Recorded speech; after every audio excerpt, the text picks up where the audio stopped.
Everyone, तो हम देखने वाले रक्त धातु।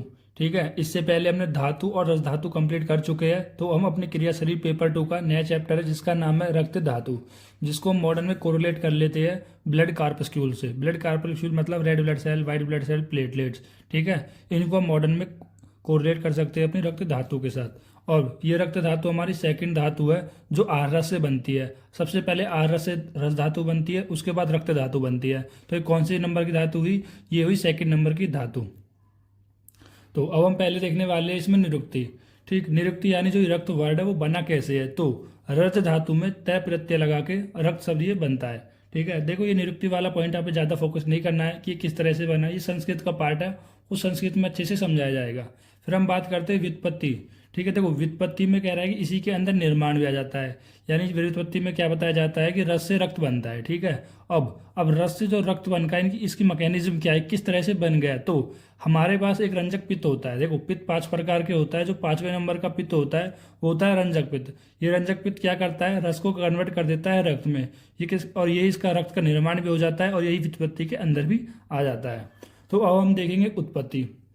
देखो उत्पत्ति वैसे तो हमने ऑलरेडी हर धातु की कंप्लीट कर लिया है, क्योंकि हमने धातु पोषण न्याय देखा था ना। इसमें सभी धातुओं को पोषण क्रम बताया था। देखो मैं आपको दिखा भी देता हूँ। जो ये वाला हमने फ्लो चार्ट देखा था ना पूरा, ये हमने धातु पोषण न्याय में अच्छे से देख लिया था। पर आपको डरने की कोई बात नहीं है, मैंने यहाँ पर भी अच्छे से समझा दिया गया है ताकि नोट्स में कवर्ड रहे। और जब इन नोट्स को आप पढ़ोगे तो आपके दिमाग में रिकॉल हो जाए। ठीक है, अगर मैं यहाँ पर नहीं लिखूंगा तो आपको ये चीज़ रिकॉल भी नहीं होगा। देखो उत्पत्ति देखते हैं हम पहले।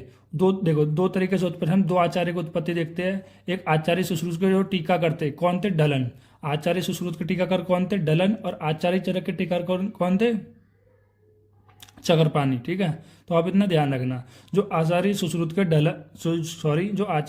के टीका करते ढलन, उन्होंने उत्पत्ति बताई है रक्त धातु की। कैसे कि जब आपने क्षीरदधि न्याय पढ़ा था ना, वहां पर क्षीरदधि न्याय इन्होंने जो दिया था, तो मतलब उन्होंने उसमें बताया था किस तरह से इन धातुओं की उत्पत्ति होती है। तो जो भी आप आहार खाते हो उस आहार पे अग्नि, और देखो अग्नि 2 अग्नि काम करती है। एक होती है जठर अग्नि और एक होती है भूत अग्नि। ठीक है, अभी भूत अग्नि क्यों काम करती है? भूत यानी पंच महाभूत वाली अग्नि। ये काम क्यों करती है? ये काम इसलिए करती है क्योंकि जो भी द्रव्य होता है ना वो पंच महाभौतिक होता है। यानी जो भी द्रव्य होता है वो 5 महाभूतों से मिलकर बना होता है। तो इसलिए भूत अग्नि काम करती है। यानी 5 महाभूतों से बने हुए द्रव्य को 5 जो भूत अग्नि उसको पचाने का काम करेंगी। तो आहार पे ये 2 अग्नि काम करी, एक भूत अग्नि, जठर अग्नि, और इन्होंने आहार को कन्वर्ट कर देती है आहार रस में। अब ये आहार रस, अब इस आहार रस से कौन सी धातु बनेगी? सबसे पहले जो धातु बनती है वो होती है रस धातु।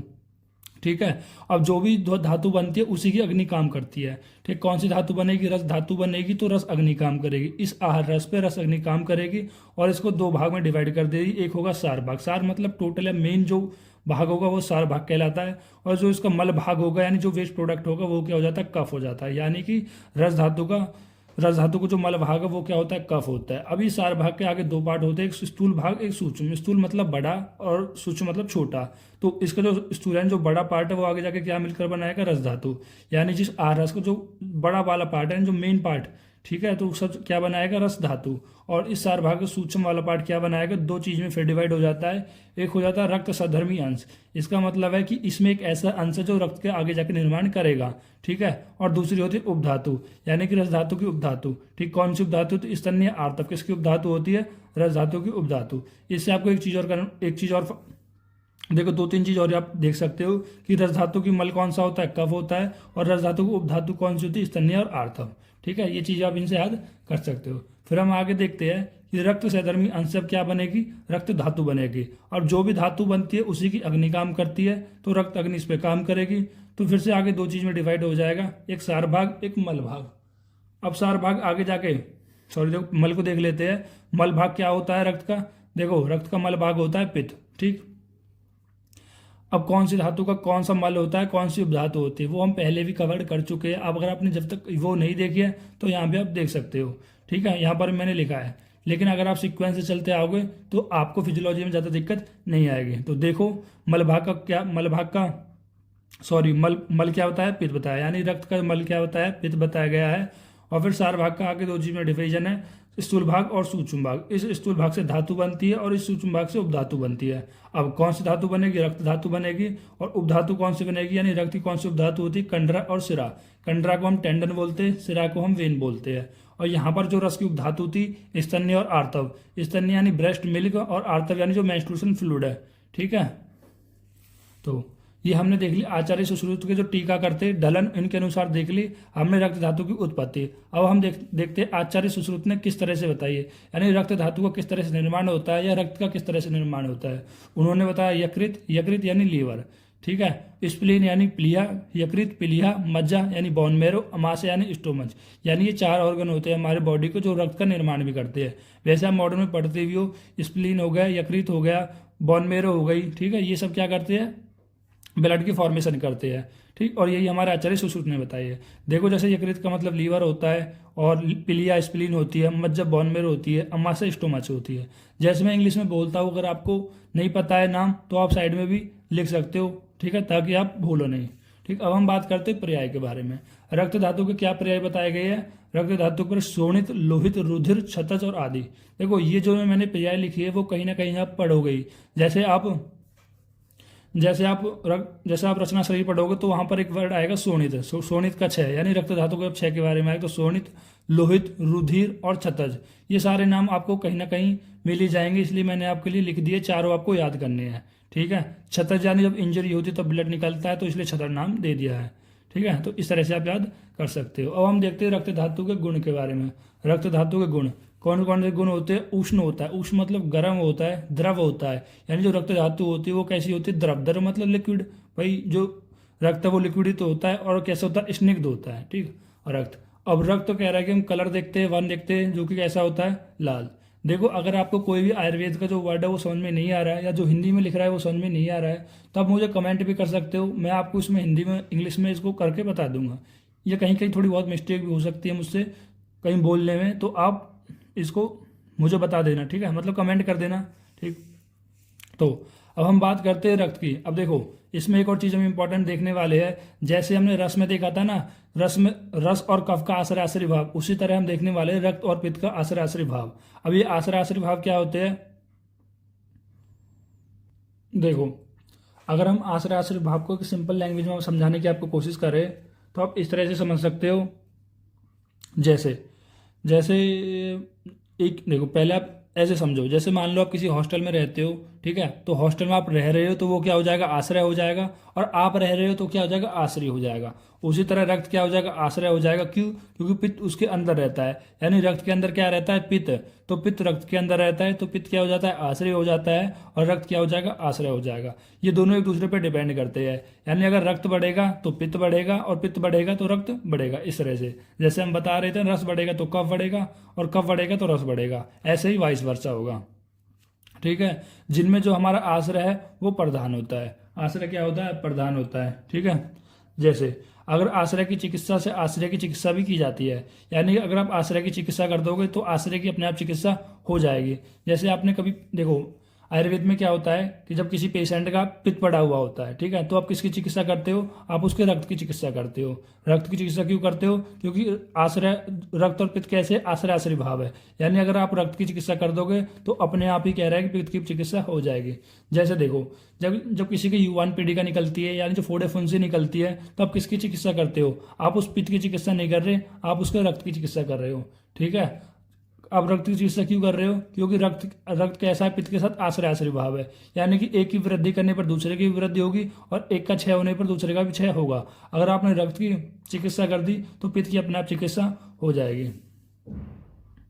देखो, अब हम बात करते हैं रस की, यानी रस कैसा होता है? रक्त धातु का रस यानी टेस्ट कैसा होता है? मधुर होता है, यानी स्वीट होता है। लवण यानी कि सॉल्टी होता है इसका टेस्ट, यानी थोड़ा सा मीठा सा लगता है और थोड़ा सा नमकीन सा लगता है। आपने देखा भी होगा, जब कहीं इंजरी हो जाती है, कट लग जाती है और आप अपना खून चूस लेते हो तो आपको थोड़ा मीठा और थोड़ा नमकीन लगता है। फिर हम बात करते हैं रक्त धातु के मल की। वैसे तो हमने मल उत्पत्ति में देख लिया था, ठीक है, पर आप यहाँ भी लिख सकते हो इसका मल क्या कौन सा होता है? पित्त होता है। और रस धातु का मल कौन सा होता है? कफ। और उपधातु कौन सी होती है? कंडरा और सिरा।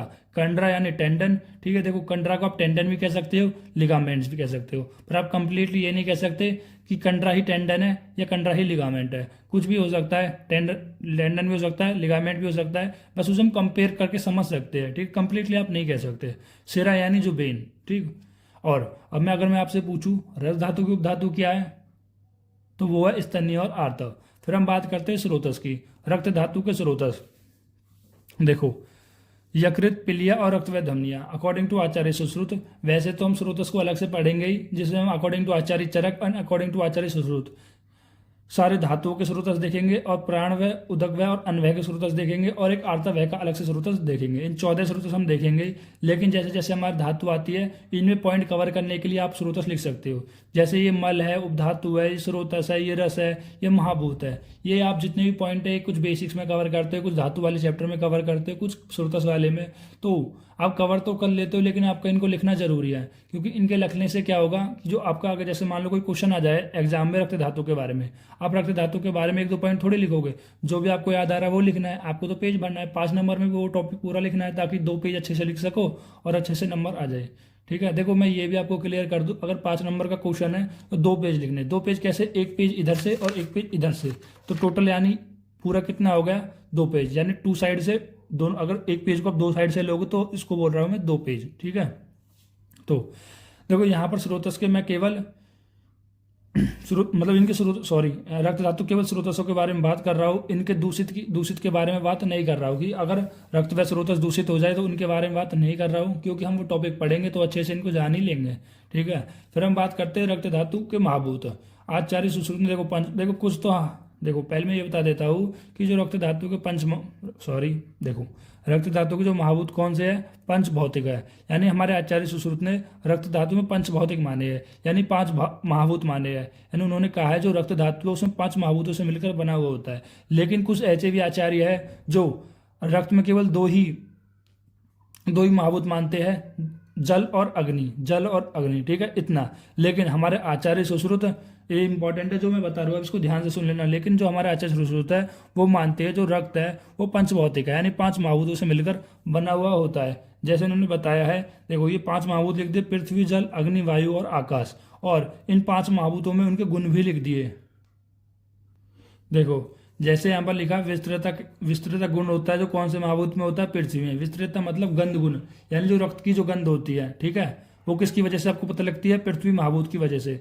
जैसे कहीं कट लग जाता है तो उसमें से एक अजीब सी महक आती है, तो वो कौन से महाभूत की वजह से पता लगी आपको? पृथ्वी महाभूत की वजह से लगी। फिर होता है द्रवता मतलब जो ब्लड का लिक्विड वाला पोर्सन है, ब्लड का जो लिक्विडनेस है वो कौन से महाभूत की वजह से होती है? वो होती है जल महाभूत की वजह से। फिर होता है राग मतलब वर्ण, जो वर्ण होता है उसका, ठीक है, जो रेड कलर का जो वर्ण होता है वो अग्नि महाभूत की वजह से होता है, ठीक है। और फिर होता है संपंदन मतलब संपंदन, यानी कि जब आपकी जो वेन्स है, आर्टरी है, उनमें जो ब्लड है, यानी जो पल्पलेशन होता है, जैसे हमारी आर्टरी वेन है, इनमें थोड़ा कहीं ना कहीं जो पल्पलेशन होगा, ठीक है, वो किसकी वजह से होता है? वो होता है वायु महाभूत की वजह से। फिर होता है लघुता, यानी कि जो रक्त वो लघु है, यानी जो रक्त है वो बहुत हल्का है, बहुत कम भारी है। लघुता जो है रक्त में वो कौन सी महाभूत की वजह से होती है? आकाश महाभूत की वजह से होती है। देखो ये इंपॉर्टेंट है, तो आप इसको ध्यान में रखना, ठीक है। अगर आप स्पेशली आचार्य सुश्रुत का आचार्य सुश्रुत का बोले तो आप ऐसे लिख सकते हो, लेकिन आप अन्य अगर जनरली पूछे तो आप जल और पृथ्वी भी लिख सकते हो। फिर हम बात करते हैं रक्त धातु के परमाणु के बारे में। रक्त धातु का परमाणु कितना बताया गया है? 8 अंजलि बताया गया है। और अंजलि क्या होती है? जो एक खोज होती है वो होती है अंजलि, जिसमें करीब इसमें 200 ml आ जाता है, यानी कि 200 ml ब्लड एक अंजलि में हमारा आ जाता है। और हर एक इंसान की, हर एक व्यक्ति की जो अंजलि होती है वो अलग होती है, ठीक, इतना भी आप ध्यान रखना। तो अब ये जितनी भी धातु है ये हमने पढ़ा था कि एक ट्रिक से देखा था कि जार पुकारो पीमू को, जार पुकारता है पीमू को, वाह क्या शौक है तुम्हारे, मतलब जार पुकारता है पीमू को, वाह मैम क्या शौक है तुम्हारे। यही ट्रिक आपने नहीं देखी है तो आप रचना शरीफ पेपर 1 में जाना, वहां पर मैंने ट्रिक अपलोड कर रखी है। जो प्रमाण वाला चैप्टर देखा है, प्रमाण देख लेना, पेपर 1 में, पेपर 2 में, कोई से में है तो वहां पर मैंने इसकी ट्रिक अपलोड कर रखी है, ठीक। तो हम बात करते हैं रक्त धातु के स्थान के बारे में। रक्त धातु का जो स्थान है, वैसे तो रक्त धातु पूरे संपूर्ण शरीर में बताया गया है, लेकिन विशेषली आप हृदय में रख सकते हो, क्योंकि हृदय में जो रक्त आता है सारा, और उसी के माध्यम से हमारे पूरे शरीर में जो ब्लड है वो पहुंचता है। फिर हम बात करते हैं रक्त धातु की। शुद्ध रक्त के लक्षण, यानी कि शुद्ध रक्त के लक्षण। देखो, गुंजाफल के वर्ण वाला। अभी गुंजाफल क्या होता है? देखो, जैसे हमने रचना शरीर में देखा था ना कि जो शुद्ध आर्तव के लक्षण वो गुंजाफल के समान होता है। गुंजाफल एक प्रकार का फल होता है। ठीक है, देखो अगर मैं आपको दिखाने की कोशिश करूँ इसका डायग्राम, देखो ये हमें डायग्राम मिल गया है जो रचना शरीर के पेपर 1 में ये होता है गुंजाफल। जैसे यहाँ पर बताया गया था ना कि शुद्ध आर्तव वही होगा जिसका गुंजाफल के रक्त के समान वर्ण होगा। तो गुंजाफल ऐसा वर्ण होता है, गुंजाफल ऐसा होता है। इसको देख लेना, मुझे भी नहीं पता है क्या है, बस मैंने आपको डायग्राम दिखा दिया है। ठीक है, ताकि आपके मन में थोड़ा डाउट ना रहे। फिर भेड़ एंड खरगोश के रक्त के वर्ण के समान हो और कमल के वर्ण के समान हो। ठीक है, मतलब शुद्ध रक्त के लक्षण बताए गए हैं, जो गुंजाफल के वर्ण वाला हो, भेड़ और खरगोश के रक्त के समान वर्ण वाला हो और कमल के वर्ण के समान वाला हो। तो देखो, अगर आप इनको देख रहे हो तो ये कहीं ना कहीं किसके मिल रहे हैं? जहां पर आचार्य चरक ने बताए थे ना, जो आचार्य चरक ने बताए थे शुद्ध आर्तव के लक्षण कहीं ना कहीं सेम है। तो आप ऐसे लिख सकते हो यहां पर, सेम एज शुद्ध आर्तव लक्षण according to Acharya Charak, according to Acharya Charak. ठीक है,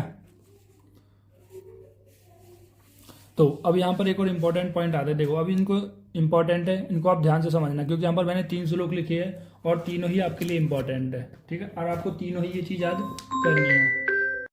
अब हम देखते हैं रक्त के कार्य। तो रक्त के क्या कार्य है? देखो, रक्त वर्ण प्रसाद मांस पुष्टि जीवंती च, यानी जो रक्त है वो वर्ण प्रसाद करता है, यानी जो आपका कॉम्प्लेक्सन है ना, यानी जो आपका स्किन का कॉम्प्लेक्सन है या जो स्किन का जो कलर है उसको निखारने का काम कौन करता है? रक्त करता है। यानी जिसमें जितना ज़्यादा अच्छा रक्त होगा या जितना ज़्यादा ब्लड होगा उसकी जो स्किन होगी वो कैसी होगी? बहुत ज़्यादा फाइन होगी, बहुत ज़्यादा सुंदर होगी। ठीक है, आपने देखे होंगे किसी किसी के जो गाल है वो बिल्कुल लाल होते हैं। ठीक है, वो किस वजह से होती है? आपके रक्त की वजह से ही होते हैं। और मांसपुष्टि यानी कि वो जो आपकी मसल्स है उनको नरिशमेंट करने का काम करेगा।